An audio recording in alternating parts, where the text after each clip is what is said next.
গ্রামে নদীর পাশে এই যে বড় নদী আমাদের, এই নদীর পাশ থেকে যে মাটিগুলা কাটছে লোকজনে, এই মাটিগুলা কাটার পর এখানে ফেলছে।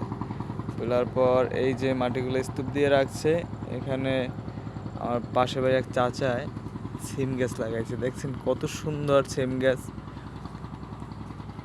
দেখেন সিম গাছগুলা আর কিছুদিন পরেই কলি আসবে এবং সিম হবে। কত সুন্দর, একদম ন্যাচারাল, মানে কোনো সার নাই, কিচ্ছু নাই।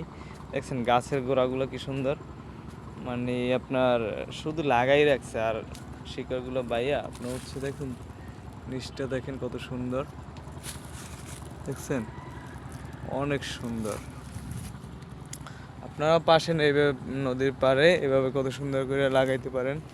এগুলা অনেক সুন্দর সুন্দর গাছ, বুঝছেন।